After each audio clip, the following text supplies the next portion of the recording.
सिद्धिभ्यः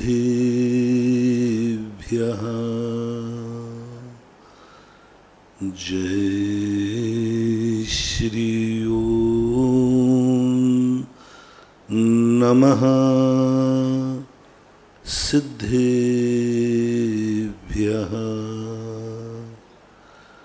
जय श्री ओम नमः सिद्धिभ्यः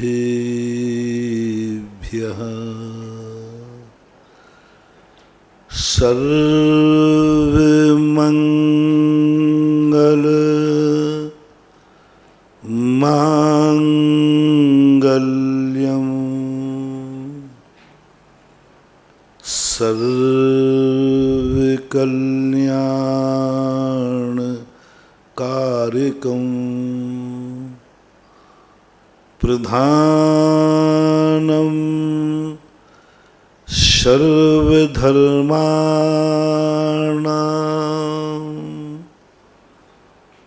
जैनं जयतु शासनं जैनं जयतु शासनं जैनं जयतु शासनम्। पंच परमेष्टि भगवान की जय हो। आचार्य श्री गुरुवर कुंद कुंद महाराज की जय हो। आचार्य श्री गुरुवर विद्यासागर महाराज की जय हो। श्रवण संस्कृति संस्थान जनक निर्यापक श्रवण मुनि पुंगव श्री सुधासागर जी महाराज की जय। आचार्य संघ की जय।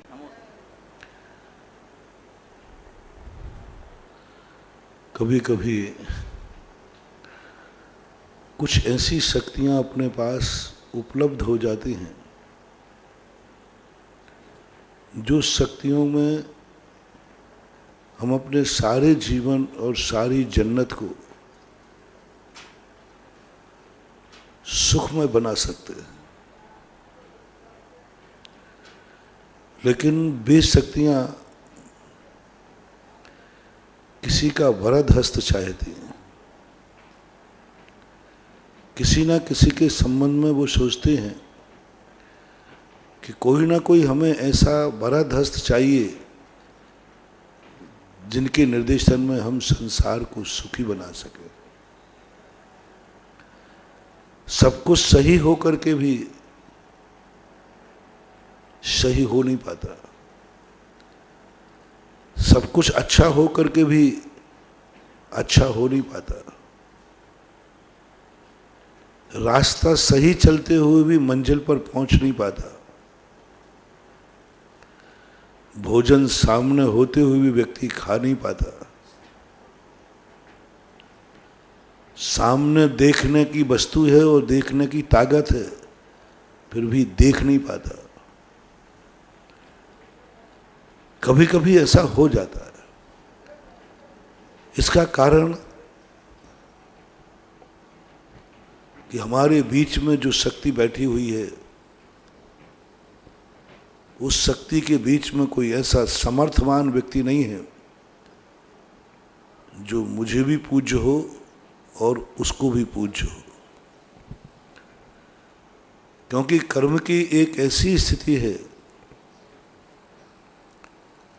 जो कभी अपने अनुकूल हो ही नहीं सकता। वो तो बंधन करने वाला है, बांधता है, लेकिन यदि हम पुद्गल कर्म को अपने अनुकूल बना ले तो वो बांधेगा तो सही, लेकिन सुविधाएं बहुत दे देगा।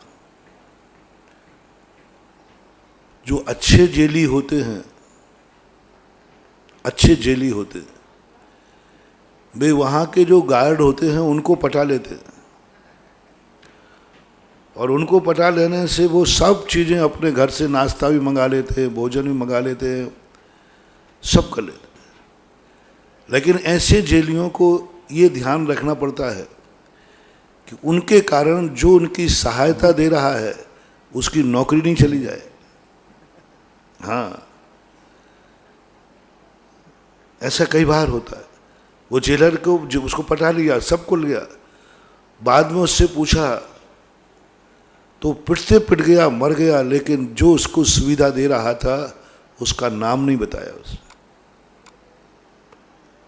नाम नहीं बताया उसने। उसने कहा बोल, ये तुझे कौन लाता था, ये सुविधाएं कौन देता था तुझे। उसको मार मार के हाथ पैर तोड़ दिए, लेकिन उसने उसका नाम नहीं बताया जो सुविधा दे रहा था। यदि वो नाम बता देता तो उसकी नौकरी नियम से पक्की थी, चली जाती। इसलिए हमेशा ध्यान रखना चाहिए, अपने उपकारी को कभी मत फंसाना, अपने उपकारी का नाम कभी मत बताना, अपने उपकारी की आलोचना कभी न करना नहीं। कितना भी हो, अपन को मरना पड़े तो मर जाओ,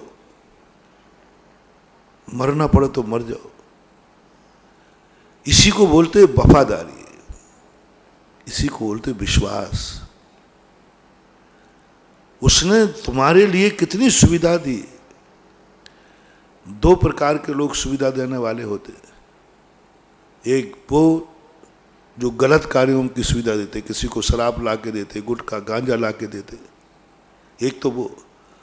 और एक वो कि जो व्यक्ति के लिए उन सुविधाओं को देते हैं जिन सुविधाओं से उसका कुछ हित होने वाला। जेल में रहने वाले व्यक्ति ने, एक व्यक्ति के देव दर्शन का नियम था और उसको जेल हो गया, अपराध हो गया। अब उसके मन में एक भाव आया,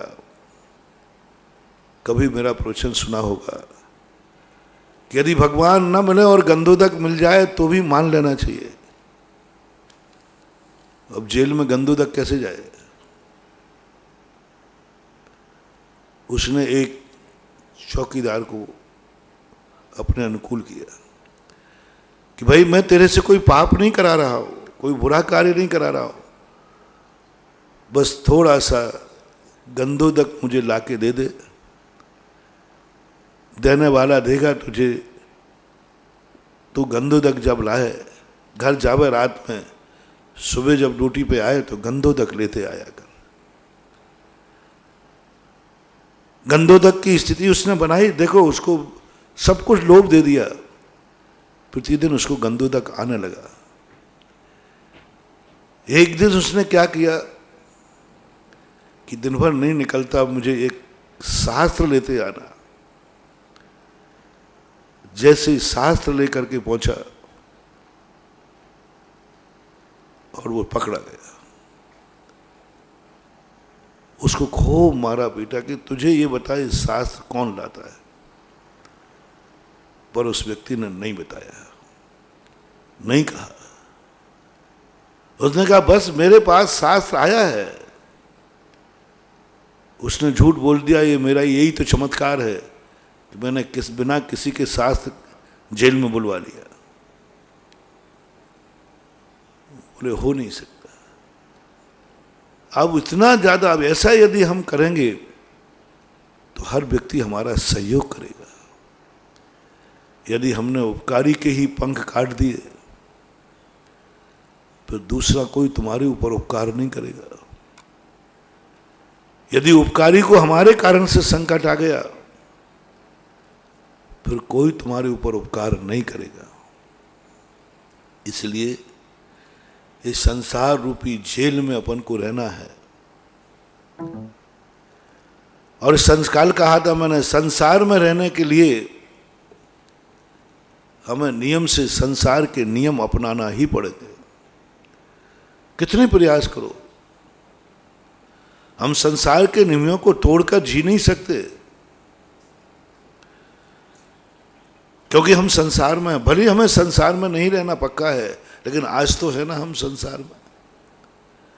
आज यदि हम संसार में हैं तो हमें किसी ना, और संसार जेल है ये पक्का है, जितने भी संसार में लोग रह रहे हैं सब किसी ना किसी अपराध की सजा काट रहे हैं।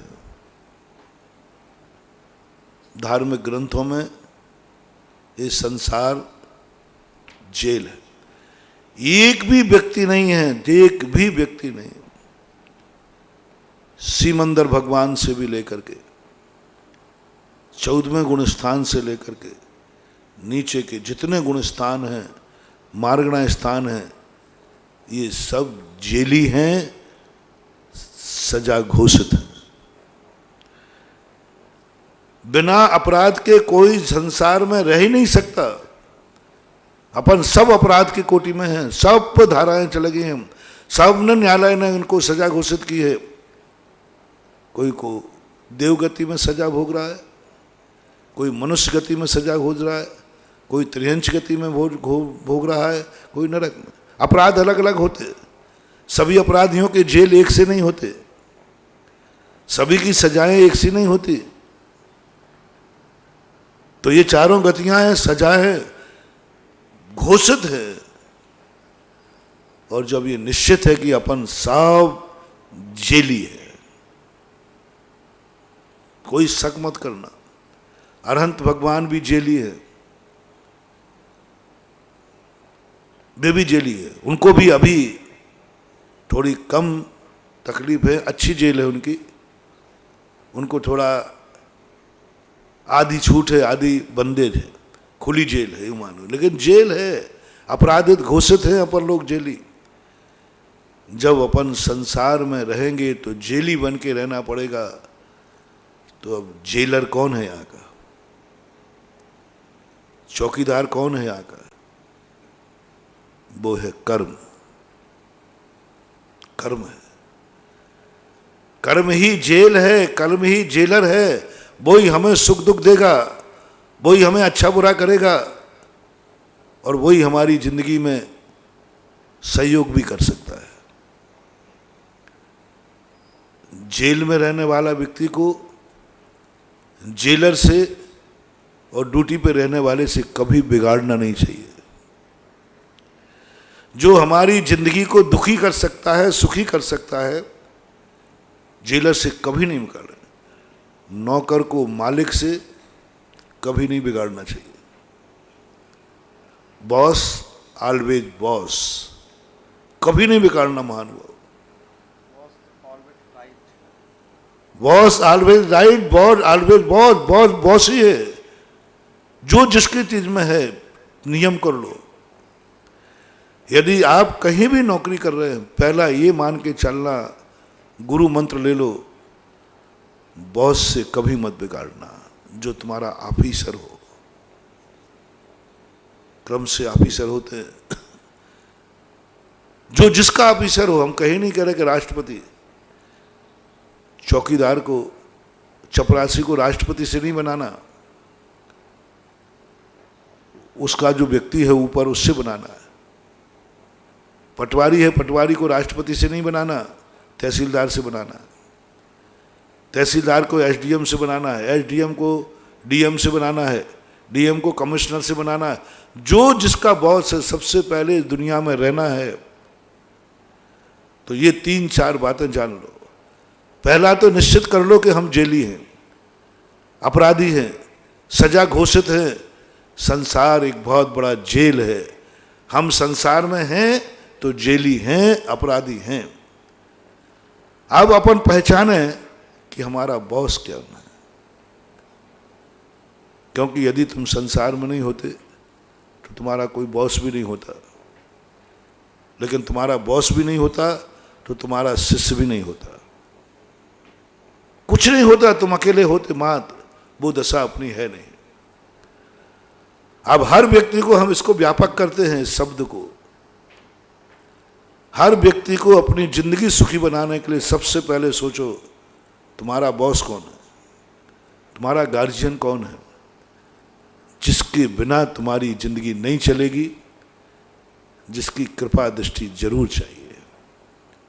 जब तुमने नौकरी की है तो निश्चित है तुमने बॉस को स्वीकार किया है,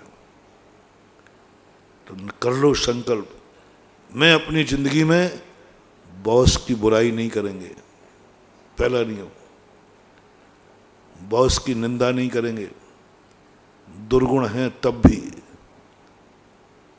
बॉस है तो ध्यान रखना, बॉस है, तुम्हारा मालिक है, उसमें 1000 दुर्गुण हैं, आप अपने मुंह से कभी निंदा मत करना। हाँ, यदि तुम्हें पसंद नहीं है तो नौकरी छोड़ देना, उस बॉस को छोड़ देना, लेकिन मुंह से बॉस की निंदा मत करना।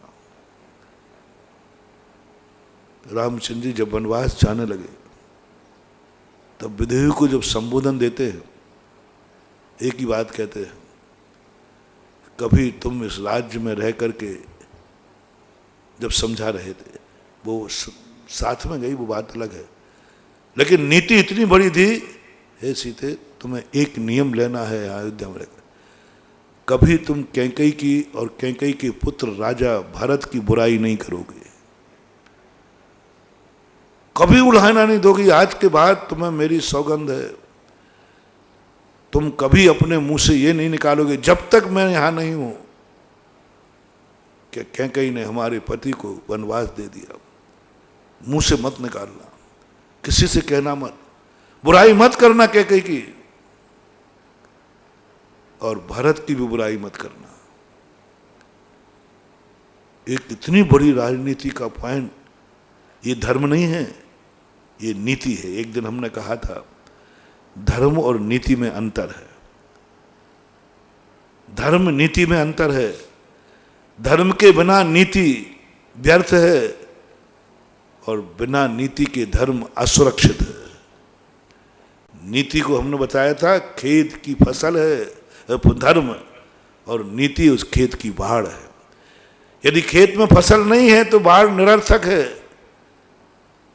और खेत में फसल है और नीति की बाढ़ नहीं है तो वो असुरक्षित है। इसलिए मैं धर्म का उपदेश नहीं दे रहा हूं, मैं नीति का उपदेश दे रहा हूं। ये धर्म नहीं है कि किसी में बुराई है तो हम उसकी बुराई ना करें। धर्म कहता है सत्य बोलो, बुराई है तो है, बुराई है तो बुराई बोलूंगा, अच्छाई है तो अच्छाई बोलूंगा, ये धर्म कहता है। नहीं, धर्म ने आदेश दिया कि मेरी सुरक्षा चाहते हो तो तुम यहां मेरा सहारा मत लेना, नीति का सहारा लेना, नहीं तो तुम भी मिट जाओगे, मैं भी मिट जाऊंगा। ये धर्म की सुरक्षा है, ये धर्म का मालिक की सुरक्षा है। जो धर्म का मालिक है उस धर्म ने कहा कि तुम जाओ नीति का सहारा लो। तुमने कहा सत्य बोलना, दोष होने पर दोष बोलना, लेकिन किसका, बॉस के दोष नहीं बोलना, कभी नहीं बोलना। यदि तुम्हारा बॉस, तुम उसके अधीन हो, वो तुम्हारा मालिक है, सीता को उपदेश दिया नहीं, नियम करो ये, क्योंकि तुम मेरे से व्यामोहित हो, मैं तुम्हारा पति हूं। तुम्हें बार बार कोई भी जब तुम्हारे सामने आएगा, तुम भरत को देख के तुम्हें क्रोध आएगा कि इसी ने हमारे पति को वनवास भेजा, कैकेयी के दोष आएगा। हे सीते, यह गलती मत करना। ये धर्म का उपदेश नहीं, नीति दे रहा हूं, क्योंकि जिस राज्य में जिस राजा के अधीन रहना है उसमें कितने भी दुर्गुण हो, कभी बुराई मुंह से मत निकालना, कभी मुंह से मत बोलना। ये नीति है, सारे नीतिकारों की नीति है, क्योंकि वो मेरा राजा है। सोमदेव ने भी यही लिखा, चाणक्य ने भी यही लिखा कि आपका राजा 1000 दुर्गुणों से भरा है। भरा है, बुराई करके क्या करो, वो 2 मिनट में निपटा देगा, समाप्त कर देगा। धर्म भी जाएगा, धर्मात्मा भी जाएगा, सब कुछ चला जाएगा। इसी प्रकार मैं आपसे कह रहा हूं, आपके घर का बॉस कौन है? ये तो मालिक कह दिया मैंने। आपके समाज में, राजनीति में बॉस कौन है? प्रशासन और शासन। कभी भी प्रशासन की बुराई मत करना। तुम्हारे यहाँ का जो भी प्रशासन हो, तहसीलदार हो, एसपी हो, कोई भी हो, प्रशासन से कभी मत बिगाड़ना यदि जिंदगी में सही जीना चाहते हो तो। बनियों के लिए स्पष्ट कहा तुम व्यापारी लोग हो। एक बार एक नेता ने कहा, महाराज आप अपने जैनियों के बैंक वोट क्यों नहीं कर देते? मैंने कहा नहीं कर पाऊंगा, क्योंकि जैनी व्यापारी है और सत्ता परिवर्तनशील है, और बैंक वोट कर दिया और कल के दिन दूसरी सरकार आ गई तो बेचारा रोटी भी नहीं कमा पाएगा। इसलिए जैनी कहता है जो राजा है वही मेरा राजा है। सच्चा जैनी किस पार्टी का है?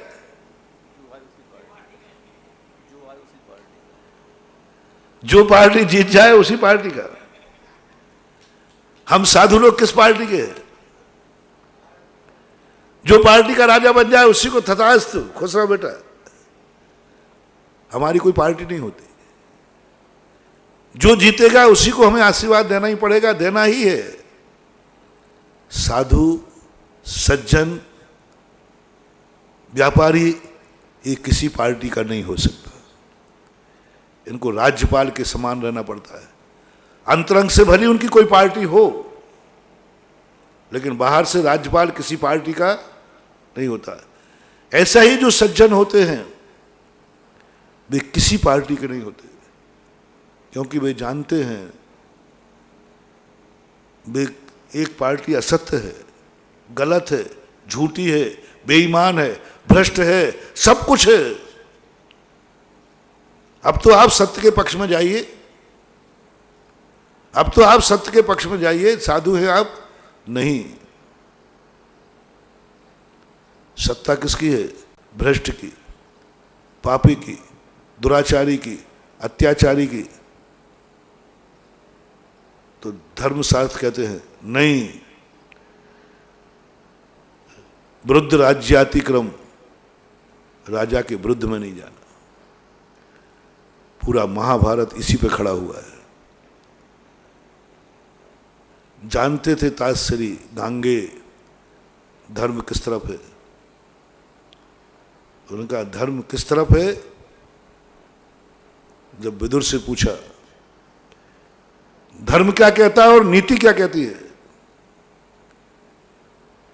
धर्म कहता है कि आप पांडवों के पक्ष में जाइए, और नीति कहती है आपने प्रतिज्ञा, राज सिंहासन की रक्षा की थी, आपने प्रतिज्ञा की थी राज सिंहासन की रक्षा करूंगा, और जो भी मेरे सिंहासन पर बैठेगा मैं उसकी पिता की शकल देखूंगा।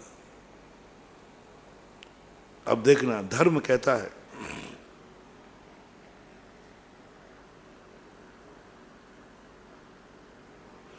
धर्म कहता है नियम तोड़ दो। धर्म नियम ही नहीं देता, ध्यान रखना। धर्म कहता है नियम तोड़ दो, प्रतिज्ञा तोड़ दो, धर्म के पक्ष में जाओ, धर्म के पक्ष में जाइए। लेकिन नीति कहती है धर्म छूटे तो छूटे,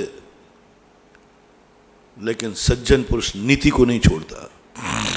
बहुत बार सज्जन पुरुष की जिंदगी में, बहुत बार सज्जन पुरुषों की जिंदगी में ऐसा नियम आता है, एक और नीति है, एक और धर्म है। अब किसको अपना है? प्रयास यही करता है धर्म ना छूटे, लेकिन कई बार इतनी मजबूरी हो जाती है कि धर्म को छोड़कर नीति को अपनाना पड़ता है। मैं कभी मांसाहारी को आशीर्वाद नहीं देता, शराबी को आशीर्वाद नहीं देता। धर्म कहता है किसको आशीर्वाद दे रहा?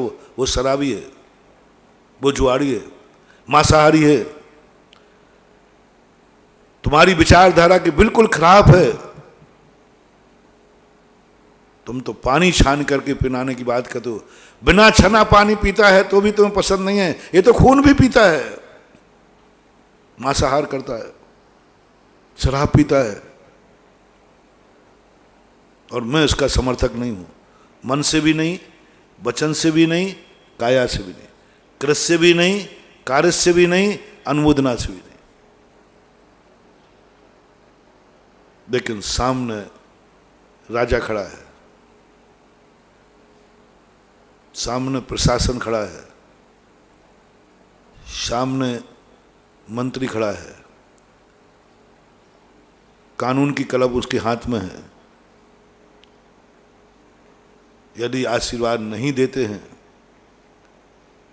दर्शन नहीं देते हैं, उसको निकाल देते हैं, तो धर्म और धर्मात्मा दोनों नष्ट हो जाएंगे। सब कुछ मिटा देगा वो, सब कुछ मिटा देगा। दक्षिण भारत में एक हुआ ऐसी घटना। आचार्य महाराज ने संस्मरण सुनाया था। हालांकि ये प्रसंग महापट्ट देवी सांतुला उसका था, निकाल दिया।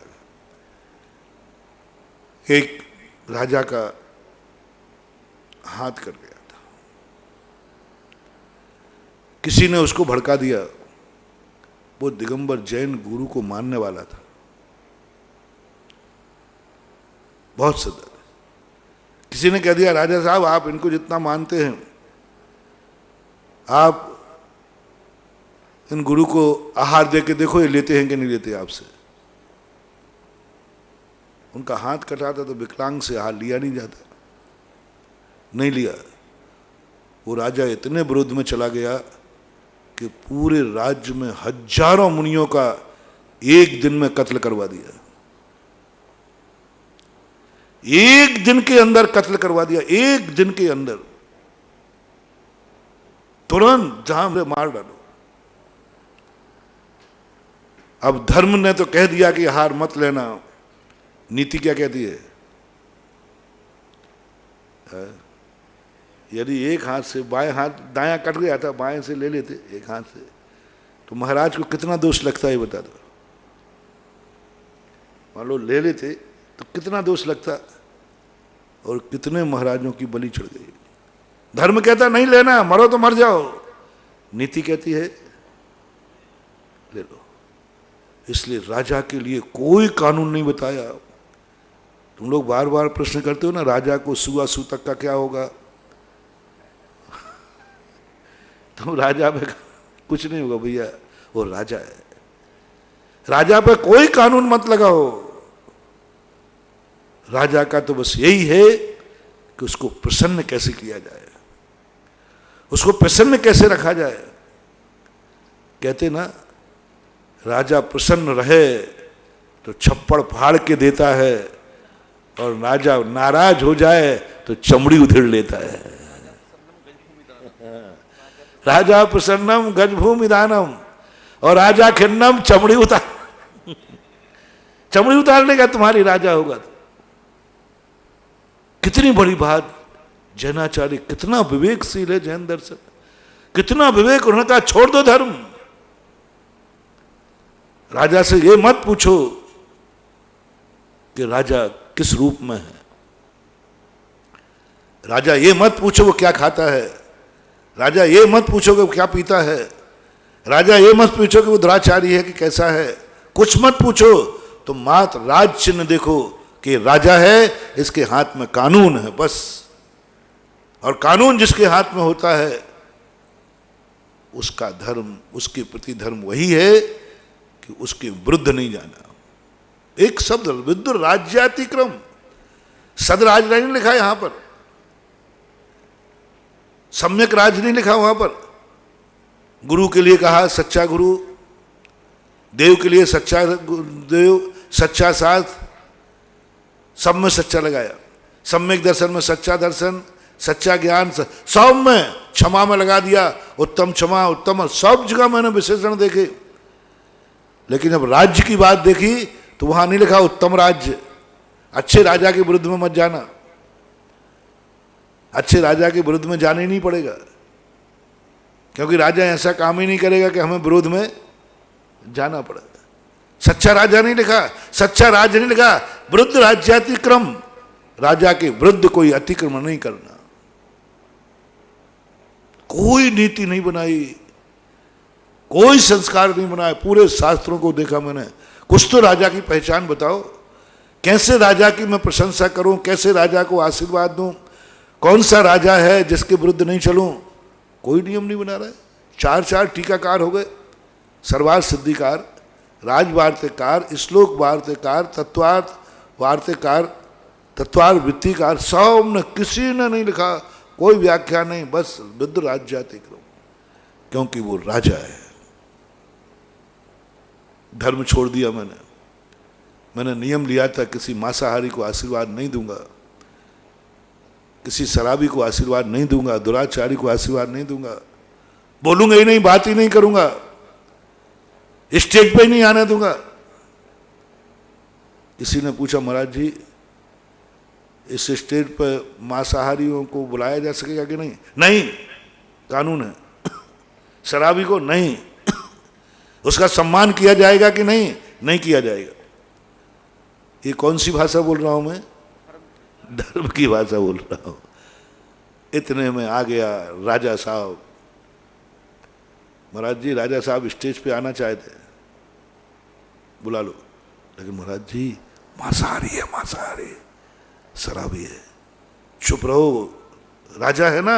हाँ, स्टेज पे भी आएगा, माला भी पहनेगा, हम आशीर्वाद भी देंगे और प्रशंसा भी करेंगे। तथास्तु कह रही तो प्रशंसा है, करना पड़ेगी। ये जैन धर्म कह रहा है कि नीति को अपनाओ। यहां नीति बाढ़ है, राजा तुम्हारे धर्म की बाढ़ है, बागड़ा है, सुरक्षा कवच है। साधु का सुरक्षा कवच, महाराजा का सुरक्षा, राजा है। महाराजा के पास क्या है? निहत्थे हैं। इनका सुरक्षा कवच राजा है। बाढ़ में कांटे भी होंगे और बाढ़ कांटेदार होती ही है। दो बाढ़ें होती है, एक दीवार और एक कांटे वाली बाढ़। तो अच्छा राजा मिल जाए तो वो दीवार के समान काम करा। दीवार परकोटा, परकोटा बहुत अच्छा है, बढ़िया, परकोटा से पैक हो जाए। लेकिन हर खेत पे परकोटा नहीं बन सकता। बाड़े में, फार्म हाउस में परकोटा बन सकता है। संसार में हर किसान अपने खेत का परकोटा बनावे तो नहीं बन सकता। तो बाढ़ लगाना पड़े, और बाढ़ में कांटे होंगे।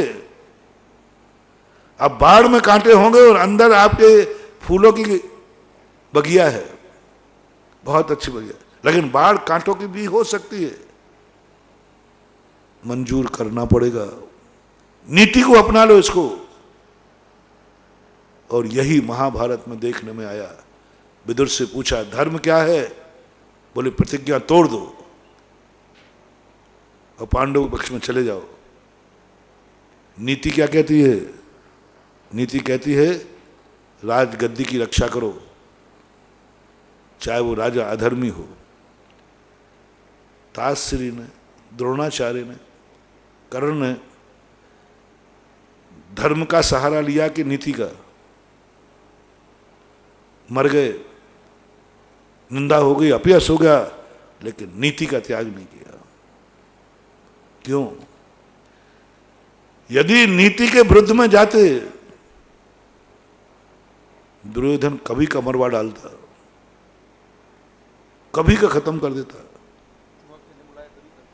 उसी समय कर सकता था। धर्मराज ने नीति का न्याय सहारा लिया। हमने बहुत चिंतन किया कि 5 पांडव अपनी पत्नी का अपमान देख रहे हैं, अपमान देख रहे हैं। जैन दर्शन में चीर हरण की बात नहीं आई है।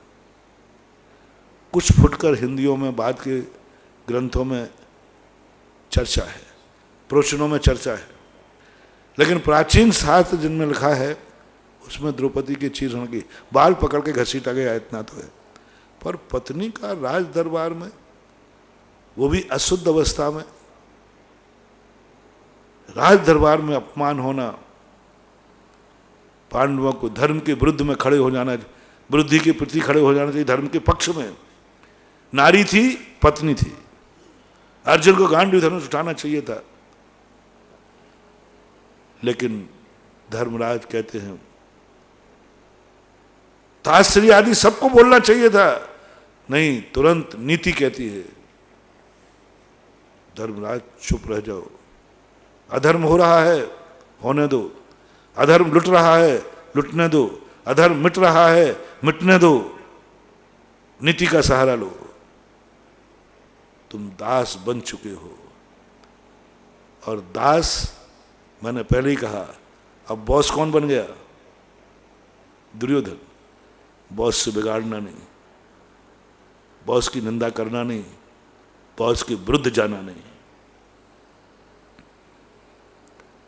महाभारत को यदि दार्शनिक और तात्विक दृष्टि से देखें, नीति और धर्म के दो पक्ष खड़े करके देखें, चिंतन करने पर बहुत बड़े रहस्य खुलते हैं, बहुत बड़े रहस्य। जो अभी मैं कह रहा था वही धर्मराज कह रहे हैं। बॉस कौन है इस समय?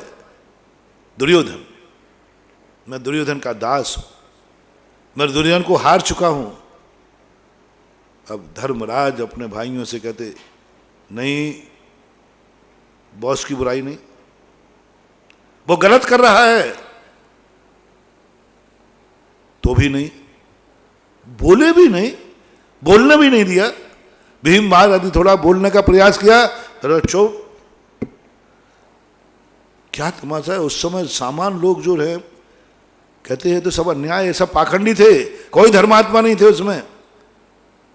लेकिन धर्मराज कहते चुप। भीष्मता में चाहते तो खड़ग उठा सकते थे, लेकिन नहीं। किसके दरबार में बैठा हूं मैं? राज सिंहासन, राज का दंड किसके हाथ में? धृतराज के हाथ में। और राज का दंड जिसके हाथ में होता है, देख लो ना, तुम्हारे यहीं भी देख लो, तुम्हारे यहां जैन दर्शन में 700 मुनियों पर जो उपसर्ग आया, कितने दिन के लिए राज्य दिया था? 7 दिन के लिए। राजदंड किसके हाथ में था? राजा क्या कर पाया? राजा क्या कर पाया? आज मैंने सोचा, महाभारत को जब चिंतन करता हूं तो सोचा चलो ये सब लोगों की गलतियां हैं, लेकिन तुरंत मुझे, जब मैं किसी पे गलती निकालता हूं तो मेरा मन बड़ा हमें बहुत संभालता है। मुझे अपने आप पे बड़ा वो है। तुरंत जिसे गलती, तो तुरंत वो मेरे सामने ऐसा व्यक्ति खड़ा कर देता है, इसकी तो गलती देख रहा है, इसकी नहीं, उसकी नहीं देखूंगा, तो पक्षपाती कहेंगा, चुप बैठ जाए। हाँ, एक की गलती दिख रही है और वही गलती स्वयं में है, तो फिर क्या होगा? इसलिए चुप बैठे रहो। वही गलती इसमें है तो इसकी तो नहीं निकालूंगा, तो चुप बैठो। जब रहस्य सामने आया, वो तो धृतराष्ट्र गद्दी पर थे, दुर्योधन के एक दिन के लिए नहीं, पूरा स्थायी रूप से था। पांडु चले गए थे, लेकिन ये तो 7 दिन के लिए राज्य था। 7 दिन का राजदंड था और राजा था पद्म। देख रहा है कितना अन्याय है। वहां तो द्रौपदी का ही हरण हो रहा था बंधु, एक नारी ग्रस्त का। यहां तो 700 मुनि मौत के घाट उतर रहे थे। 700 गुरुराज। धर्म क्या कहता है?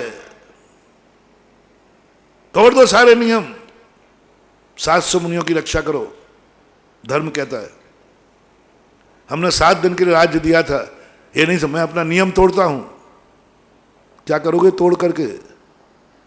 जैसे तुम एक घोषणा करोगे, राजदंड उसके हाथ में, वो अभियान बंदी बना के तुम्हारी गर्दन काट देगा, क्योंकि राजदंड उसके हाथ में। सेना किसी को नहीं जानती, सेना मात अपने कमांडर को जानती है। सेना को कोई लेना देना कुछ नहीं, वो तो राजदंड देखता है।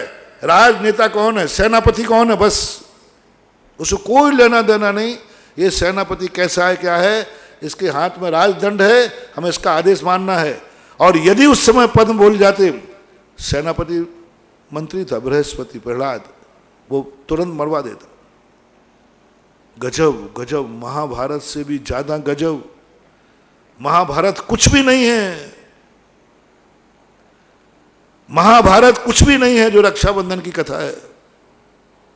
कौन सा कुल, जिस कुल में नमिनाथ भगवान हुए, जिस कुल में तीर्थंकर जन्म हुए, जिस कुल के विष्णु कुमार मुनिराज थे, जिस कुल में सदा हस्तिनापुर के अंदर मुनि भक्ति होती थी, वहां की स्थिति ये बन गई, 700 मुनियों को मारने की स्थिति बन गई, 700 मुनियों को चारों तरफ आग लगा दी गई। तीर्थंकरों की जन्मस्थली। राजा पद्म धर्म कहता है तोड़ दे नियम, राज वापस ले ले, राज वापस लेना है तुझे। नीति कहती है, पद्म आया, पद्म को भाव आया, तुरंत नीति ने कहा सावधान, धर्म की वाड़ नीति है, नीति का सहारा लो। नीति कहती है जिसके हाथ में कानून है, जो बॉस है, इस समय बॉस तुम्हारा मंत्री है, बॉस के विरोध में मत जाओ, विरोध को भनक भी नहीं लग पाए कि ये मेरा विरोधी है, विरोध को पता भी नहीं चल जाए कि ये मेरा विरोधी है।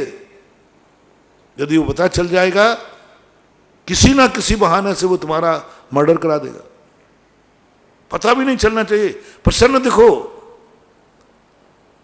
विष्णु कुमार महाराज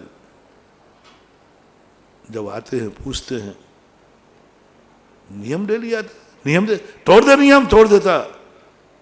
विष्णु कुमार ने सब कहा उसने कि यदि मैं तोड़ देता तो वे 700 मुनि तो मरते ही, मैं भी मरता,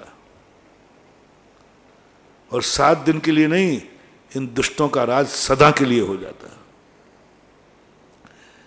यदि पद्म राजा उस समय बोल पड़ते तो उनके हाथ में कुछ नहीं था, उनको मार देता, 700 मुनियों को मार देता, और फिर उस हस्तिनापुर पर कितने दिन का राज्य हो जाता दुष्ट का, हमेशा के लिए। फिर हमेशा मुनि मरते, हमेशा मुनियों का कत्लेआम होता, हमेशा मुनियों का कत्लेआम होता। नीति ने कहा 700 मुनि जा रहे हैं, आगे हस्तिनापुर में कितने मुनि आएंगे, हजारों लाखों, तो लाखों को बचाना है या 700 को बचाना है। नीति कहती है लाखों को बचाओ। 7 दिन के राज्य का बचाना है, 8वें दिन तो तुम कुछ भी कर लोगे, लेकिन यदि तुमने आवाज उठाई तो सदा सदा के लिए उनका राज्य हो जाएगा, तुम मिट जाओगे। इसलिए बृहस्पति के पद्म राजा ने, विष्णु कुमार के भाई ने अपने आंखों के सामने अत्याचार देखा, महाराजों के प्रति अत्याचार देखा, अन्याय देखा। नीति ने चुप रखा। परिणाम ये हुआ कि 700 मुनि भी बच गए। 7 दिन के बाद पुनः राज्य आ गया। ये स्थिति बन रही थी ठीक महाभारत में। यदि उस समय कोई भी बोल पड़ता, निंदा भी कर देता, पता भी चल जाता दुर्योधन को, उनको जेल में डलवा देता। वो बॉस था, भीष्म पितामह को डाल देता, द्रोणाचार्य को डाल देता और पांडवों को डाल देता। सब नीतिज्ञ लोग बैठे थे, धर्म की रक्षा करना है तो मौन बैठो। द्रौपदी तो मरती, यदि उस समय कोई बोलता तो द्रौपदी की क्या दुर्दशा होती, आप कल्पना करो। कर्ण ने तो वेश्या कहा ही था, वे दुष्ट लोग वेश्या बना डालते हैं। अभी तो बचनों से वेश्या बनी है। राजा था वो,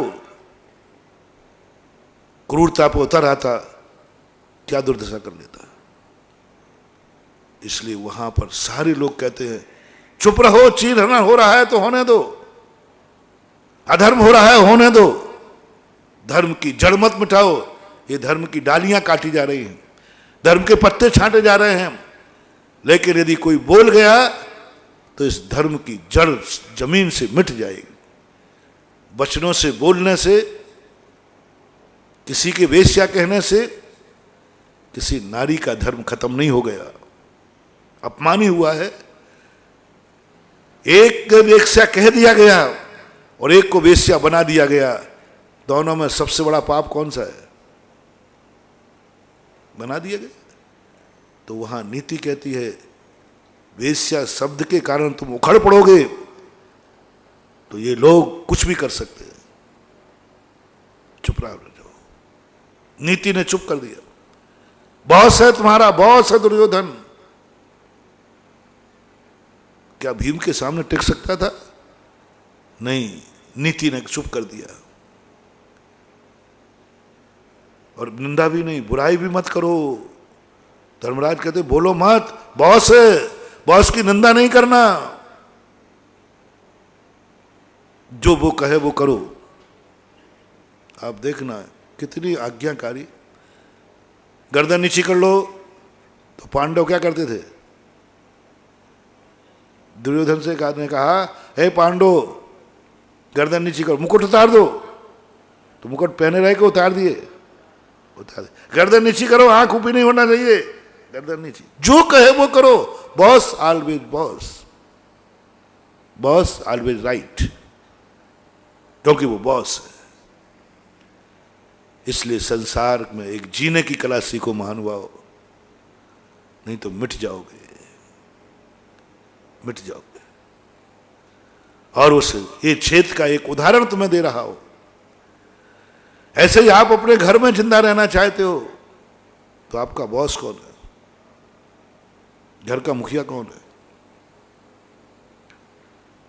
आप, यही हमारे धर्म में हमारा गुरु कौन है? बस कभी गुरु की, क्योंकि वो मेरा बॉस है, हम उसकी बुराई नहीं करेंगे, नहीं सुनेंगे, नहीं करेंगे, करना भी नहीं। किसी भी क्षेत्र में, सब में मन। अब अपना प्रसंग चल रहा था संसार क्षेत्र का। संसार का बॉस कौन है? किसके इशारे पर नाचता है संसार? हथकड़ियां कौन है? तो इस संसार का बॉस जो है, मालिक जो है, वो है कर्म। ये मालिक है, संसार का संचालक है, यही सारी व्यवस्थाएं करता है, यही स्वर्ग दुख देता है, नरक स्वर्ग देता है, यही है कर्म। कर्म के अलावा कुछ नहीं है, सब बॉस है ये कर्म। यहां संसार में रहना है तो जो उदाहरण अभी मैंने दिए, धर्म की बात मत सोचो। धर्म क्या कहता है? धर्म तो कहता है पुण्य और पाप एक है, एक समान लो। बहुत अच्छा उदाहरण आया। धर्म तो कहता है पुण्य और पाप एक। कल प्रज्ञा से आई थी ना कालिया पर, हाँ। पुण्य और पाप दोनों एक हैं, पक्का है, पक्का है। दोनों पुद्गल की पर्याय हैं। पूज्यवर अमृतचंद सूरी महाराज ने दोनों को शूद्रा पुत्र कहा, शूद्र पुत्र कहा। दोनों अछूत हैं, दोनों बंधन हैं, दोनों लोहे की सोने की बेड़ी हैं, इसमें कोई संदेह मत करना। लेकिन महानुभाव, जिस दिन तुम मोक्ष चले जाओ, उस दिन इसकी निंदा करना, उसकी इसकी बुराई करना, इसके खिलाफ में जाना, इसको नाखुश कर देना, इसको मिटा डालना। लेकिन जब तक तुम्हें मोक्ष नहीं मिला है, जैनाचार्य कहते इससे बना के चलो। दुष्ट है, जड़ है, अचेतन है, मूर्ख है, अज्ञानी है, लेकिन बॉस है। दुर्योधन अज्ञानी है, मूर्ख है, सब कुछ है, लेकिन बॉस है। बॉस है, बना के चलना ही पड़ेगा। बहुत बड़ी कला जैनाचार्य जानते थे। अपने भक्त को सबसे पहले कहा, मैं यही सोचता था आश्रव और बंध तत्व को क्यों रखा, इसको तत्व में क्यों रखा, तत्व में रख दिया। इसको समझो, आश्रव को, बंध को समझो। मैंने कहा इनको समझना, ये तत्व है, इनसे लेना देना क्या है। और तत्व में रख दिया, अतत्व में रखो, अतत्व में रखो। ये तो हे हैं, दुश्मन हैं, मूर्ख हैं, जड़ हैं, अज्ञानी हैं। जिनवाणी में कहती है नहीं बेटा, आश्रव बंध तत्व को अतत्व में नहीं तत्व में रखो। उसको भी जानो, उसको भी समझो, उसकी बुराई मत करो।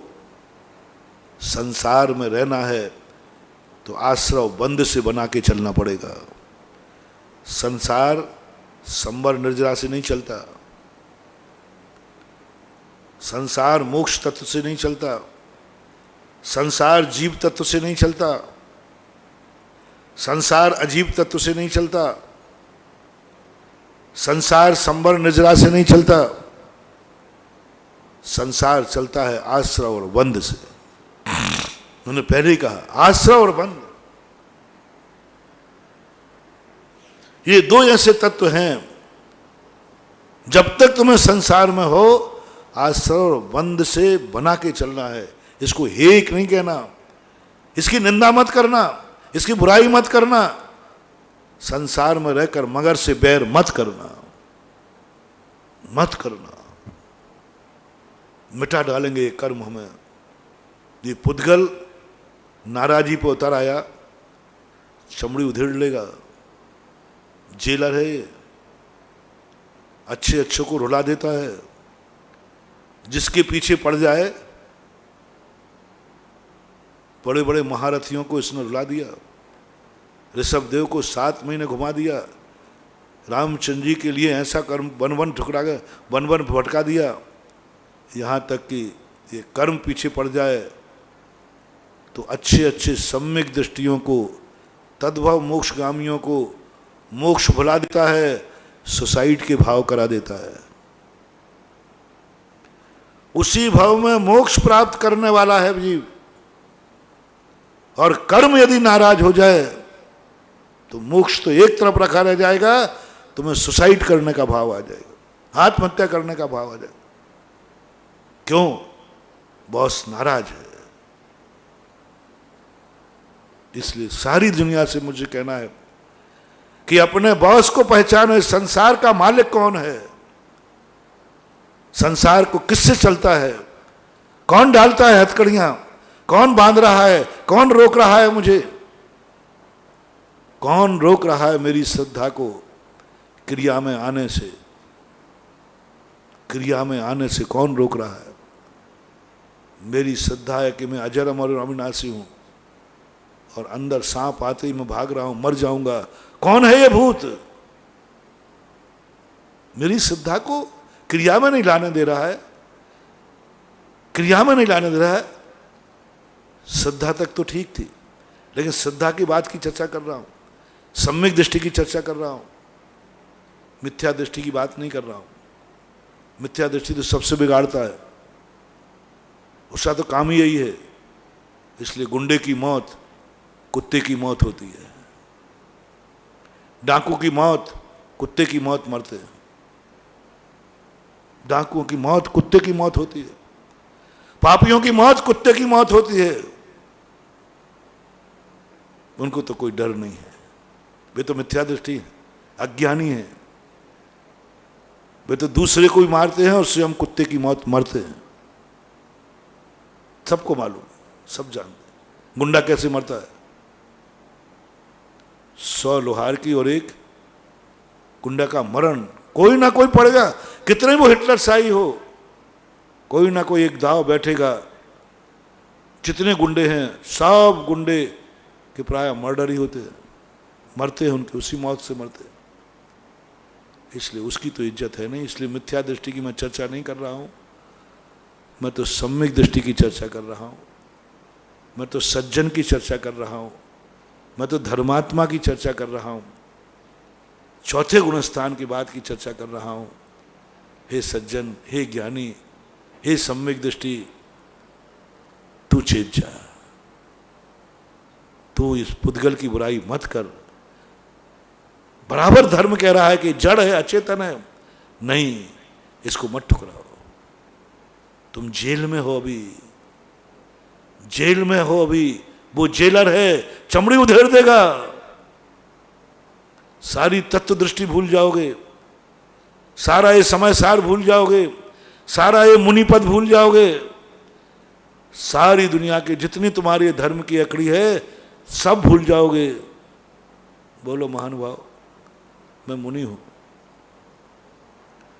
लेकिन यदि ये कर्म रूपी जो संसार का बॉस है मेरे पीछे पड़ जाए तो मैं कहां तक संभल पाऊंगा? बोलो, कहां तक? थोड़ी से यदि कोई बीमारी आ जाए तो सामायिक बिगाड़ देगा, ये प्रतिक्रमण बिगाड़ देगा। थोड़ा ही सा अशुभ कर्म का उदय आ जाए, मन विक्षिप्त कर देगा। थोड़ा ही सा कर्म आ जाए, नेत्रहीन कर देगा। थोड़ा ही सा कर्म का उदय आ जाए, गला बंद कर देगा। थोड़ा ही सा कर्म आगे पैर तोड़ देगा। अब आहार कैसे करेंगे खड़े होकर के? मैंने कल्पना की यदि ये पुद्गल कर्म मेरे से नाराज हो जाए तो मैं कितने भी बहुत अक्कड़ हूँ, हैकड़ी है। बताते पुलिस अच्छे अच्छे गुंडों को भी बंदी बना लेती है। ऐसा ये कर्म है, अच्छे अच्छे हैकड़ी वालों के लिए भी बंदी बना करके डाल देती है जेल में। कुछ नहीं कर पाओगे महानुभाव। इसलिए मैं बहुत करुणा करके कह रहा हूँ, धर्मात्माओं से कह रहा हूँ, सज्जनों से कह रहा हूँ, सम्यक दृष्टियों से कह रहा हूँ, जब तक तुम संसार में हो इस पुद्गल पदार्थों से मत बिगाड़ना, आश्रय और बंध से मत बिगाड़ना, इनसे बना के चलो। यदि तुम इनसे बना के चलोगे तो जेल में भी गंदोदक मिलेगा, जेल में भी गंदोदक मिल जाएगा। लेकिन शर्त एक है कि जो तुम्हें गंदोदक बहलाए उसकी बुराई मत करना, उसका नाम उजागर मत करना, उसकी निंदा मत करना, उसको ये मत करना, उस पर भ्रष्ट का कानून मत लगवा देना। भ्रष्ट का कानून मत लगवाना, तूने गंदोदक क्यों भेजा है, ये प्रतिज्ञा तुम्हें करना पड़ेगी। बोलो, तुमने एक ड्यूटी वाले से 1 नंबर में गंदोदक नहीं आता था, किसी व्यक्ति ने 2 नंबर में गंदोदक मंगवा लिया, शराब नहीं गंदोदक, तो वो 2 नंबर ठीक है कि गलत है? सही है, गंदोदक मिले, शास्त्र मिले। ऐसे ही आपसे मेरा कहना है कि इस कर्म को प्रसन्न करो। मूर्ख व्यक्ति प्रसन्न भी जल्दी होता है, नाराज भी जल्दी होता है। एक नीति है, क्षण में खुश और क्षण में नाखुश, ये दुनिया का सबसे खतरनाक और मूर्ख आदमी है। मूर्ख आदमी है तो तुरंत थोड़ी देर में खुश हो जाएगा और थोड़ी देर में नाराज हो जाएगा। और एक कर्म है 2 मिनट में खुश होता है, 2 मिनट नाराज। अब इसको अपन को खुश करना है। आश्रय बंध से घृणा नहीं करना, आश्रय तो होगा, बंध तो होगा और तत्व है, बस आप अपना व्यवहार ऐसी चेष्टा करो। अब धार्मिक रूप दे रहे हैं, धार्मिक भाषा, शास्त्रीय भाषा में कर्म बंधेगा, कर्म बांधेगा, लेकिन बस लोहे की बेड़ी से नहीं बंधना, सोने की बेड़ी से बंधना। बंधना नहीं है, धर्म है। लेकिन नीति क्या कहती है? जब निश्चित हो गया कि तुम अपराधी हो और बेड़ी डलेगी, अब फैसला तुम्हारे ऊपर छोड़ा जा रहा है, ये 2 बेड़ियां हैं, एक लोहे की और एक सोने की। तुम्हें निर्णय करना है कौन सी बेड़ी डालूं तुम्हें। अपराध तो पहले हो गया, ये बस सोचना कि मैं किसी को बेड़ी जबरदस्ती डलवा रहा हूं। ये तो निश्चित हो गया कि तुम्हें बेड़ी तो लगना है, तुम्हें संसार में रहना है, परिवार के साथ रहना है, दुनिया में रहना है बस। और हथकड़ी तो डलेगी, पक्का है। बस फैसला करो दोनों में से एक कौन सी डालो। एक सोने की है और एक लोहे की है। नीति क्या कहती है? धर्म तो कहता है दोनों एक है, धर्म तो कहता है दोनों एक है। नीति क्या कहती है? अरे सोने का पहनोगे भैया तो कम से कम थोड़ा, यदि सोने की पहनोगे ना, अब लीजिए फायदा बता रहा हूं, यानी आप ये भावना कीजिए कि आश्रय तो होवे लेकिन पुण्य का होवे, बंध तो होवे लेकिन पुण्य का होवे। ये सम्यक दृष्टि को भाव करना चाहिए। पुण्य कर नहीं रहा है, पुण्य को चाहे नहीं रहा है, लेकिन यदि बंध होना ही है तो किसका हो? जब चॉइस करना पड़े तो पुण्य का बंध होना चाहिए। क्योंकि कर्म जब प्रसन्न होता है, जब जब तुम्हें पुण्य के रूप में बंधा, समझ लेना कर्म तुम पर प्रसन्न है, बॉस प्रसन्न है, इस संसार का मालिक प्रसन्न है। और मान लो संसार का मालिक प्रसन्न है तो पुरस्कार पर पुरस्कार मिलेंगे। पुण्यात्मा जीव, यही सब जितने तीर्थंकर हुए, महान आत्माएं हुई, इन्होंने यही किया। ये तीर्थंकर कैसे बन गए? आज मोक्ष जाने के बाद भी इस संसार में मंदिर में पूज रहे हैं। इन्होंने कुछ नहीं किया, इस जड़ कर्म को से बना के चले, उसकी बुराइयों पर ध्यान नहीं दिया, उसकी अज्ञानता पर ध्यान नहीं दिया, बस उसके दिया ये बॉस है, ये संसार का संचालक है, इससे मुझे बना के चलना है बस। अब उससे बनाने का तरीका क्या है? ये पाप पुण्य में कैसे बदलेगा? पाप पुण्य कैसे बदलेगा? शुभ पुण्य से अशुभ पाप से। मन में बुरा विचार मत करना, मन को शुभ करो, मन में बुरे विचार नहीं लाना, बुरा भाव मत लाना, कर्म तुमसे प्रसन्न रहेगा, पुण्य रूप में बंधेगा। वचनों को बुरा मत बोलना, काया से बुरा मत करना, बस तुम्हारे पास चारों तरफ से पुण्य ही पुण्य बिछ जाएगा। और फिर उस पुण्य के उदय में आप माला फेरना आराम से। राजा प्रसन्न है, अब तुम्हारा ना घर उजड़ेगा, ना तुम उजड़ोगे, और ना मंदिर उजड़े। खूब जम के धर्म ध्यान करो, खूब धर्म के पूजा पाठ करो, धर्म से अपनी साधना करो, क्योंकि राजा बागड़ा है और महाराजा खेती है। राजा बाढ़ है, महाराजा खेती है। पुण्य राजा है, पुण्य को खेती मत बनाओ, पुण्य को धर्म की वागड़ बनाओ। व्यवहाराभासी पुण्य को ही जीवन का धर्म मान लेते हैं, बागड़ा को ही सब कुछ मांग लेते, ये व्यवहाराभासी कहलाते। निश्चयाभासी क्या करते हैं? बागड़ा लगाते ही नहीं। देखना, व्यवहाराभासी क्रियाकांडी कौन? बागड़ा तो मजबूत लगाएगा, लेकिन खेत में कुछ बोएगा नहीं,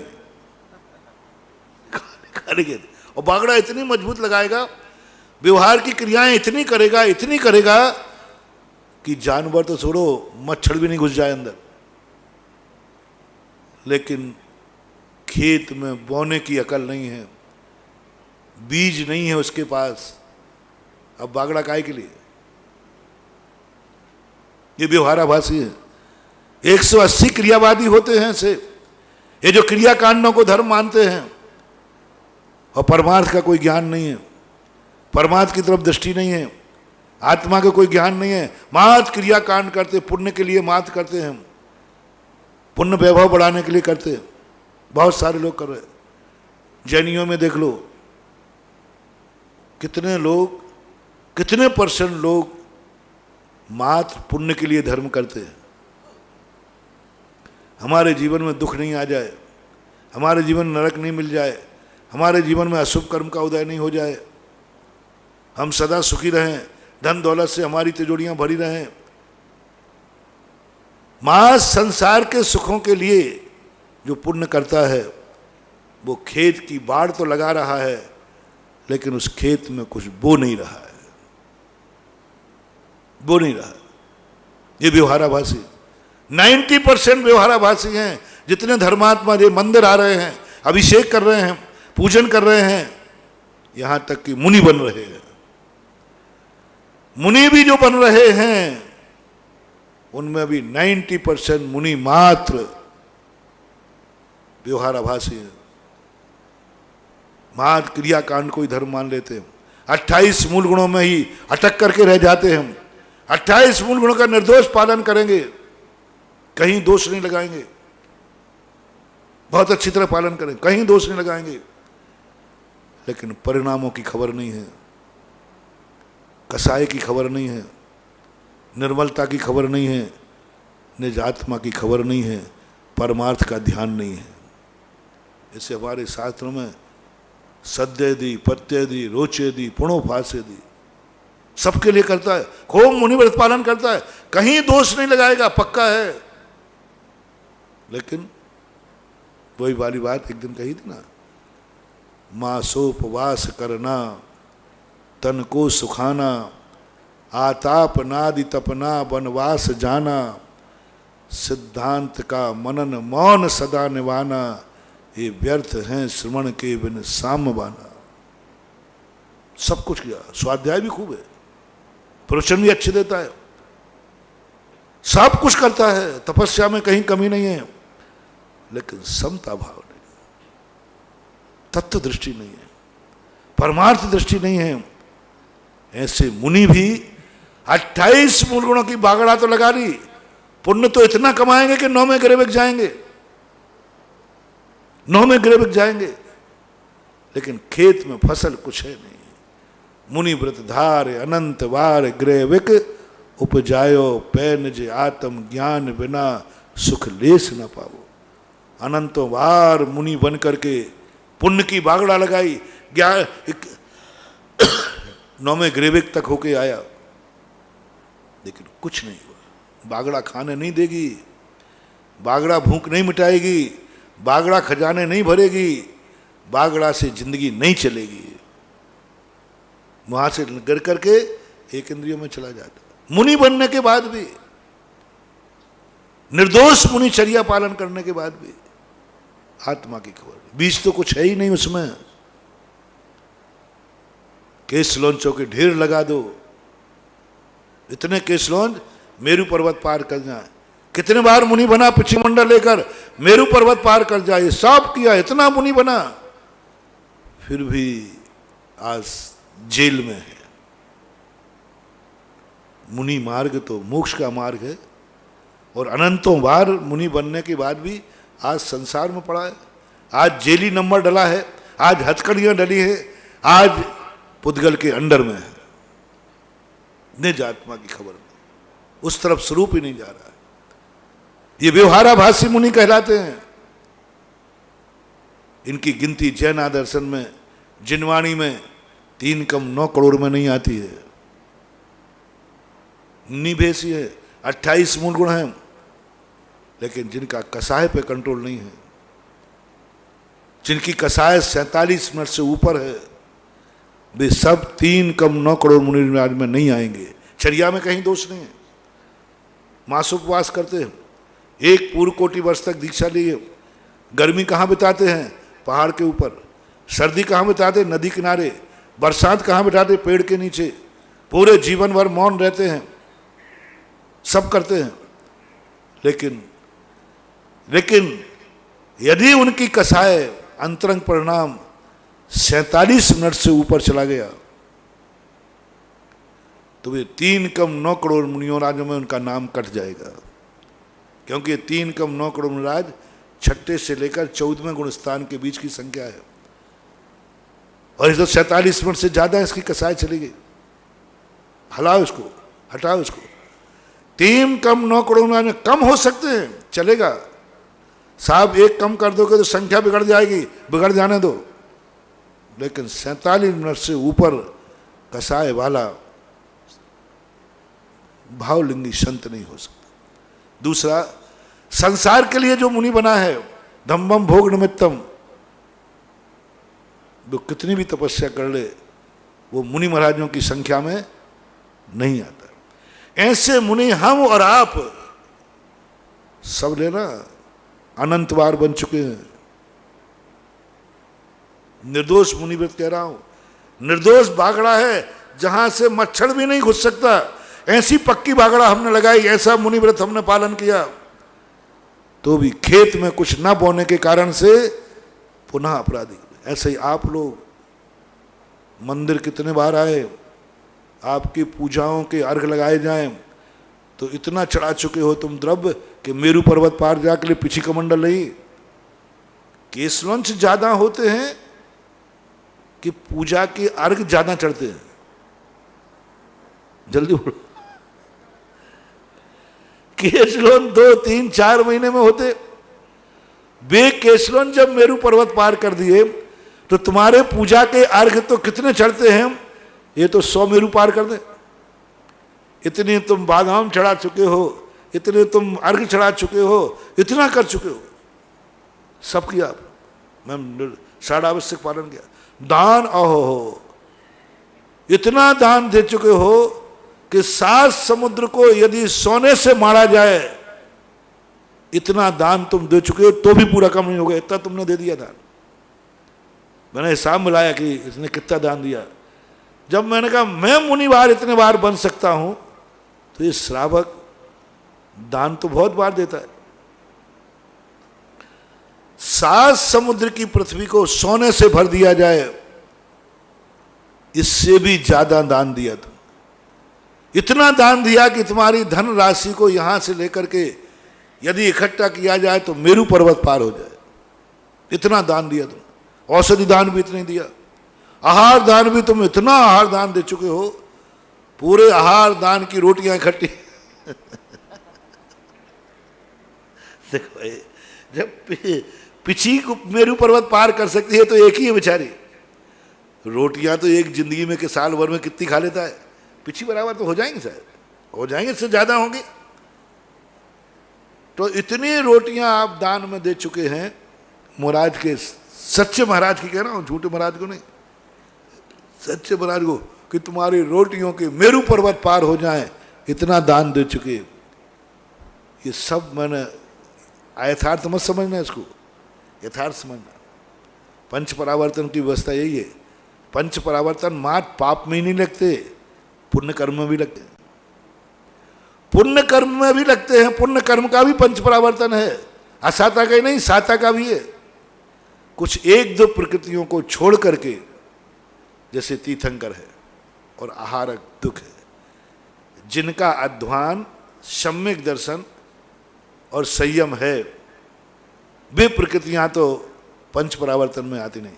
तीन प्रकृतियां ऐसी हैं जो पंच परावर्तन में नहीं आती, बाकी सारी की सारी प्रकृतियां अपन को पुण्य के उदय में इतना दान दिया, फिर भी जेल के जेल में, इतने मुनि बने फिर की जेल के जेल में। क्यों? क्योंकि हमने जो कुछ भी किया संसार बढ़ाने के लिए। दो कारण हैं। एक कारण संसार बढ़ाने के लिए किया, संसार बढ़ाने के लिए किया, मेरा संसार बढ़ेगा, मैं दान दूंगा तो धन और बढ़ेगा। यानी हमने दान दिया है भगवान को, लेकिन साहूकार बन के दिया है, और साहूकार जो देता है वो ब्याज के लिए देता है, देता नहीं, साधु बन के नहीं दिया। साहूकार में और सज्जन में अंतर है। साधु पुरुष और सज्जन और साहूकार। तुमने दान दिया तो साहूकार बन के दिया, दिया तो है। साहूकार जब किसी की सहायता करता है तो किस लोभ में करता है? ब्याज के लोभ। तुमने भी दान दिया, हम दान देंगे तो हमारा धन दौलत बढ़ेगा, हम आहार दान देंगे तो हमें भोग भूमि मिलेगी, सौम्य पीछे से संसार छुपाता। यानी साहूकार की नीति है, बनिया की नीति है, व्यापारी की नीति है। साधु पुरुष, सज्जन पुरुष जो दान देता है वो लौटाने के लिए नहीं देता, वो परोपकार के लिए देता है, या अपने पास व्यर्थ में पड़ा है तो अपना परिग्रह कम करने के लिए देता है, परमार्थ के लिए देता है। परमार्थ दृष्टि में नहीं आई। देव शायद गुरु पर श्रद्धान भी तुम्हारा है, किस लिए?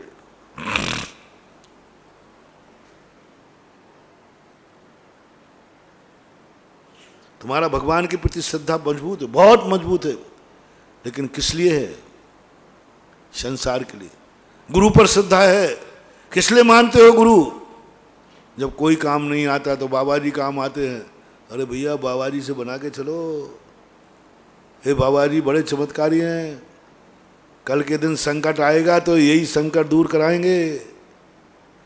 यानी तूने गुरु को भी माना तो डॉक्टर बना के माना, संकट मोचक बनाने के लिए मोचक के रूप में माना, गुरु को कभी गुरु बनने के लिए नहीं माना। बोलो, भगवान के पास कितने लोग आते हैं? उनमें से कितने लोग भगवान बनने के लिए आते हैं और कितने लोग भगवान के पास संसार वैभव पाने के लिए और सुख संकट को, दुख संकट को दूर करने के लिए आते हैं। मेरे दुख संकट दूर आ जाएंगे, पूजा पाठ करूंगा तो अभिषेक करूंगा, शांति धारा करूंगा, मुझे वैभव मिल जाएगा। इसके लिए कितने लोग करते हैं और कितने लोग भगवान के पास भगवान बनने का भाव लेके आते हैं? परसेंटेज क्या मानूं? 1% बहुत मुश्किल है। कितने लोग गुरु को खूब मानते, खूब मान रहे, खूब चतुर्मास के श्रीफल चढ़ रहे हैं, कोई कमी नहीं है हमारे भक्तों में, कभी नहीं। मैं तो कभी भक्तों के बिना रहूंगा ही नहीं, चाहे लॉकडाउन कर लो चाहे कुछ कर लो। चाहे मैं जंगल में रह जाऊं, कहीं रह जाऊं, मैं तो अकेला तो कभी रह ही नहीं पाऊंगा। कभी मेरे भक्त बहुत बहुत, मुझे ही भक्तों को रोकना पड़ रहा है, कोई कमी नहीं है। सब महाराज को मान रहे हैं, सब गुरु को मान रहे हैं, लेकिन किस लिए? कितने बार भाव आता है, गुरु को आहार में इसलिए दे रहा हूं, गुरु को नमोस्तु इसलिए कर रहा हूं, मुझे भी एक दिन साधु बनना है, साधु बनना है। यानी अनंत बार हमने इतनी रोटियां दान में दी, मेरू पर्वत पार कर गया, लेकिन एक गिलास भी हमने इसलिए नहीं दिया, कल मुझे भी मुनि बनना है इसलिए एक गिलास, मुझे भी मुनि बनना है, ऐसा भाव करके एक गिलास दे देना महानुभाव, तो तुम धर्मात्मा की कोटि में आ जाओगे। और वैसे तुम हजारों लाखों मुनियों को लाखों वर्षों तक आहार कराते रहो, कुछ नहीं होने वाला। व्यवहाराभासी, ये सब बागड़ा है, आहार देना ये बागड़ा है। गुरुओं को मानना, गुरु क्या है? गुरु फसल नहीं है, गुरु तुम्हारी बाढ़ है, सुरक्षा कवच है। भगवान तुम्हारा धर्म नहीं है, भगवान तुम्हारी बाढ़ है। शास्त्र तुम्हारे धर्म नहीं है, ये शास्त्र तुम्हारे सुरक्षा कवच है। खेती क्या है? जो तुम्हारा परिणाम है। श्रद्धा नाम परमार्था नाम मापतागम तपोभृताम। देव शायद गुरु को मानने की बात कही पूज्यवर समंतबद्ध महाराज ने, लेकिन परमार्थभूत, परमार्थ के लिए। और कुछ को गुरु बनाए जो परमार्थ की तरफ जा रहे हैं, जो परमार्थ की तरफ अपनी दृष्टि किए हुए, और परमार्थ के लिए श्रद्धान करोगे तब कहीं तुम आओगे। ये हुआ व्यवहाराभासी। निश्चयाभासी कौन है? निश्चयाभासी मोक्ष की चर्चा करते हैं, उनकी दृष्टि मोक्ष पे है, उनकी दृष्टि आत्मकल्याण पर है, बराबर है। सदा वे आत्मा के कल्याण चाहते, मोक्ष जाना चाहते, कर्मों से छूटना चाहते। निश्चयाभासी पक्का है, लेकिन दुर्भागा मोक्ष प्राप्त नहीं कर पा रहा है। व्यवहारी से ज्यादा दुर्भागा तो निश्चय वाला है। व्यवहार तो कम से कम बागड़े का नुकसान कर रहा है, खेत में तो कुछ है ही नहीं। लेकिन निश्चयाभासी ने तो बड़े कीमती फसल बो दी है, फसल बो के जानता है, बीज भी उसके पास है, तत्व भी है, धर्म भी है। लेकिन वो दुर्भागा कैसा है? बीच चौराहे पर खेत है। इस संसार में अपनी जिंदगी बीच चौराहे पर है, चारों तरफ से भीड़ है, चारों तरफ से पशु पक्षी हैं। फसल बहुत बढ़िया बीज बोया, फसल भी, खेत भी बहुत अच्छा था, सब कुछ था, लेकिन वो दुर्भागा बागड़ा नहीं लगा पाया। बागड़ा लगाने पर उसने नहीं सोची, वो बोने में इतना मस्त हो गया, इतना मस्त हो गया बोने में कि बागड़ा नहीं लगा पाया। और जैसे ही बो के गया, घर में जाके सो गया। आज मैं गेहूं बो के आया हूं, बहुत बढ़िया बोया है, खाद भी दिया, पर अब देखो सेक चिल्ली बन गया वो। अब देखो इतनी फसल आएगी, इतना बढ़िया आएगा, कुआं भी है, पानी भी दे के आया, सब कल्पनाएं कर रहा है। और सबसे कह रहा है, देखा मेरे फसल निश्चय वाली बहुत। अरे तुम कहाँ क्रिया कांडों में अट गए? मैं तो आत्मा में अटका हूँ। कहाँ तुम क्रिया कांडों की बड़ी मजाक उड़ाते, मुनियों तक की मजाक उड़ाते। और जैसे ही कुछ दिन बाद खेत पे जाते हैं तो खेत ज्यों का त्यों काला दिखता है। अरे गेहूं तो आया ही नहीं। मूर्खानंद आया था, लेकिन बागड़ा नहीं होने से उजाड़ कर गया। पशु खा गए, जानवर खा गए, सब खा गए।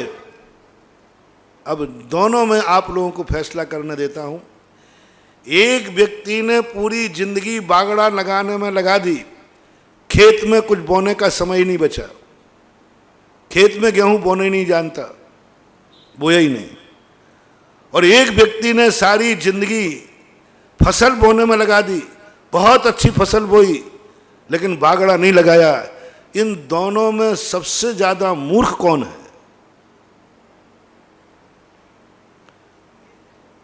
नुकसान किसका ज्यादा होगा? व्यवहारी का कम से कम बागड़ा का लगाने में समय बर्बाद हुआ, मूर्ख है, लेकिन कम से कम बीज तो खाने मिल गया उसको। कम से कम जो बीज मिट्टी में जाता वो तो खा लिया कम से कम। लेकिन निश्चय वाले का तो बीज भी गया, उसका तो काला खेत कल भी था, आज भी है और कल भी, उसे तो बोया ही नहीं था। तेरा तो बीज बोया हुआ खेत था, और तू जब दोनों पहुंचे, उसने पूछा तुम्हारा खेत कैसा है? बोले बिल्कुल काला है, इसमें हरियाली आई नहीं, और तुम भी कह रहा मेरा खेत भी काला है। तो निश्चयभासी सबसे ज्यादा बर्बाद हुआ, बीज भी गया और खेत काला का काला भी रह गया, मेहनत भी गई। ये उदाहरण आप लोगों को मैं देना चाह रहा हूं। मैं धर्म को नहीं बदलना चाहता हूं, लेकिन धर्म को नीतियों से सुरक्षित करना चाहता हूं। तो मैं निश्चय में नहीं लाना चाह रहा हूं, व्यवहार में नहीं लाना चाह रहा हूं, तो मैं निश्चय से अलग नहीं कर रहा हूं। बस इतनी सी कह रहा हूं, तुम्हारी मैंने मेरा बुरा मत माना करो रे निश्चयो। ये सारे निश्चय मुझे दुश्मन मानते, सारे निश्चय दुश्मन मानते। संसार में इनका सबसे बड़ा विरोधी कोई साधु है तो आप पूछना थोड़ा निश्चय वालों से, सोनगढ़ी बगले वाले होते ना ये एकांतवादी, इनसे पूछना तुम्हारा साधुओं में सबसे बड़ा दुश्मन कौन है? तो एक ही कहेंगे एक ही है, वो सुधा सागर। मुझे मालूम है, मैं इतना बुद्धू नहीं हूं, लेकिन मुझे गर्व है कि मैं उनका सबसे बड़ा हितैषी हूं, ये मेरी आत्मा कहती है। मैं सबसे ज्यादा हितैषी किसी का हूं तो निश्चयवासियों का, सोनगढ़ वालों का सबसे ज्यादा हितैषी मैं हूं, इसलिए मुझे कोई गम नहीं है। और वो ही मुझे सबसे ज्यादा दुश्मन मान रहे हैं। आप देखना, वो सबसे ज्यादा दुश्मन मानते, सब तरफ से मानते। मैं हमारे आचार्य सिंह के पास भी FIR लिखी गई, हमारी उन दुश्मनों ने लिखाई कि महाराज जी हमारे बहुत दुश्मन है, लेकिन मुझे अरेस्ट वारंट निको नहीं आया, क्योंकि FRUC ने लिखाई थी। FIR बोलते ना, FRUC ने उसी ने वापस ले ली। एक बार शिकायत हुई मेरी, कुछ सोनगढ़ पक्ष के लोग गए जयपुर से, बहुत पहली घटना है। उन्होंने पूछा महाराज जी सोनगढ़ के खिलाफ महाराज जी बहुत बोल रहे हैं, निश्चय वालों के प्रति बहुत खराब बोल रहे हैं, बहुत बोल रहे हैं, हमारा बंटा झाड़ कर लिया। जहां हमारे शिविर में 2-2 हजार व्यक्ति बैठते थे, आज वहां कौआ बोल रहे हैं। बहुत आचार्य से हमारे सुनते कम है, ज्यादा है, बोलते कम है, और मैं सुनता कम हूं, बोलता ज्यादा हूं।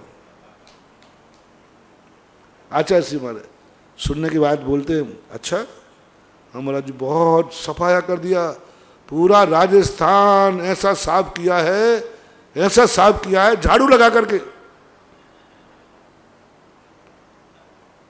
तो आचार्य सिंह ने अंत में पूछा क्यों, आगम विरुद्ध तो नहीं बोलते, शास्त्र विरुद्ध तो नहीं बोलते? अब देखना, मेरी शिकायत कर रहा है भला आदमी, FIR लिखा रहा है, और कहता है नहीं नहीं अच्छा आगम विरुद्ध तो नहीं बोलते। कोई भगत ने नहीं कही ये बात आचार्य से, भक्त ने नहीं कहा किसी ने महाराज जी आगम के सम्मत बोलते हैं, आगम ज्ञानी हैं, आगम की बात बोलते हैं। हमारा दुश्मन बोल रहा है कि नहीं आगम विरुद्ध तो नहीं बोलते। तो आचार्य ने कहा आगम विरुद्ध नहीं बोलते हैं तो मैं कुछ नहीं कह सकता, टोन बोलने की अपनी अपनी अलग अलग है। आगम विरुद्ध बोले तो वो किताब लेते आना और कैसेट लेते आना, मैं आदेश दे दूंगा आगम विरुद्ध नहीं बोलना, आगम विरुद्ध नहीं बोलना। अब बोलो कितनी बड़ी बात, बताओ इतना दुश्मन मानते हैं। मेरे खुद के थाने में मेरी रिपोर्ट लिखाई कर गए, लेकिन मेरा पुण्य था कि उस एप्लीकेशन पर उन्होंने खुद FIR लगा दी, वापस ले ली। सुनो रे सोनगढ़ियो, सुनो रे निश्चय वालों, तुम्हारी दुश्मनी मुझे याद है, तुम सारे दुश्मन मानते हो, उसके बावजूद भी मैं साधु होकर के भी, सत्वेषु मैत्री कह करके भी अपने नेचर को क्यों नहीं बदल रहा हूं? मां साल भर के 5-6 प्रवचन है, मैं सब जान रहा हूं। पूरे साल भर में 365 प्रवचन देता हूं। मात यदि मैं 5 प्रवचन यदि देना बंद कर दूं तो भारत में सबसे ज्यादा भगत, सारे दुश्मन मेरे मित्र बन जाएंगे। ये जो जितनी दुश्मनी है 5 प्रवचनों के कारण है बस, और कुछ नहीं। 360% तो हाँ, ये 360 प्रवचन बिल्कुल ठीक, बहुत ठीक। 360 प्रवचनों पर सहमति है महाराज, ये 5 प्रवचन निकाल दो आप। और मैं भी कई बार सोचता हूं कि 5 प्रवचन नहीं दूंगा तो क्या जिसने 360 प्रवचन दिए हैं वो 5 प्रवचन कोई नए नहीं ला पाएगा? ला दूंगा, लेकिन मैं भी नहीं छोड़ रहा हूं। क्यों? क्योंकि मेरी आत्मा कह रही है मैं सबसे ज्यादा मीत, व्यवहारियों से ज्यादा यदि किसी का मीत हूं तो निश्चय वालों का, उनका हितैषी हूं, परम हितैषी हूं मैं। क्योंकि मुझे क्या पड़ी है, तुम्हारी फसल उजड़े तो 100 बार उजड़े, मरो तो मरो, लेकिन मैं तुम्हारा हितैषी हूं ना। मैं तुम्हारा हितैषी हूं। मुझे मालूम है तेरा कितना चोखा बीज है, तेरी तत्व दृष्टि है, तुझे ज्ञान है 6 द्रव्य 7 तत्वों का। तू संसार के लिए नहीं कर रहा है, और खेत में बलियां है, बोके जानता है, पानी देके जानता है, खाद देके जानता है, लेकिन बस तू बागड़ा नहीं लगा रहा है। इसलिए बागड़ा लगाने के लिए ही, और मैं बागड़ा लगाने कहता हूं, ये दुश्मन मानते हैं। बताओ भैया, कोई भैया कोई न्यायाधीश हो तो मेरा निर्णय करना। मैं इनसे कहता हूं बागड़ा लगा लो व्यवहार की, बागड़ा लगा लो पुण्य की, बागड़ा लगा लो अभिषेक की, बागड़ा लगा लो पूजा की, बागड़ा लगा लो आहार दान की, बागड़ा लगा लो व्यवहार की क्रियाओं की। ये कह रहा हूं मैं। अब जो व्यक्ति तुम्हारे खुले हुए घर में ताला लगाने की बात कहे तो दुश्मन है कि मीत है? तुम्हारे घर में माल रखा है और एक व्यक्ति ने कहा अरे भैया ताला लगा लो अच्छे से, तो उसको दुश्मन मानना चाहिए या मीत मानना चाहिए? अरे ताला लगाने कह रहा, मैं बागड़ा लगाने कह रहा हूं, क्योंकि तुम्हारी फसल बहुत अच्छी है। मैं बहुत प्रभावित हूं तत्व दृष्टि से, मैं प्रभावित हूं। परसों भी मैंने प्रशंसा की थी सोनगढ़ वालों का, सब कुछ सही है, तत्व दृष्टि रखते, स्वाध्याय में रुचि है, व्यवहारियों से ज्यादा खान पान उसे, व्यवहारियों से की अपेक्षा निश्चय मालों में गुटखा खाने वाले कम मिलेंगे, शराब पीने वाले व्यवहारियों की, दोनों की तुलना की जाए तो बारातों में आलू प्याज व्यवहारियों के ज्यादा बनते, निश्चय वालों के नहीं बनते। व्यवहारी ज्यादा रात में खाते हैं, निश्चय वाले रात में नहीं खाते। अन्न की वस्तु कम से, बहुत गुण है, आपको लोग भी देख लेना। व्यवहार पक्ष वालों के बारात देखना, निश्चय पक्ष वालों की देखना, व्यवहार पक्ष वालों का चूल्हा देखना, निश्चय पक्ष वालों का चूल्हा देखना। मैंने जो देखा है, इतने अच्छे हैं वो लोग, स्वाध्याय में रुचि रखते हैं। कल युग में स्वाध्याय में रुचि रखने वाले कौन होते हैं? ना के बराबर होते हैं। चाहे स्वाध्याय में इतना तत्व ज्ञान है, बहुत तत्व ज्ञान है, और उनका ज्ञान संसार को बढ़ाने के लिए नहीं। व्यवहारी लोग गृहीत मिथ्या दृष्टि मिलेंगे, कुदेवों के पास जाते मिलेंगे, मिथ्यात्व में जाते मिलेंगे। निश्चयाभासी लोग भरी देव साध गुरु को माने या नहीं माने, लेकिन खोटे देव साध गुरु के पास कम जाते हैं। पूरी क्लीन चिट तो नहीं दूंगा, लेकिन कम है।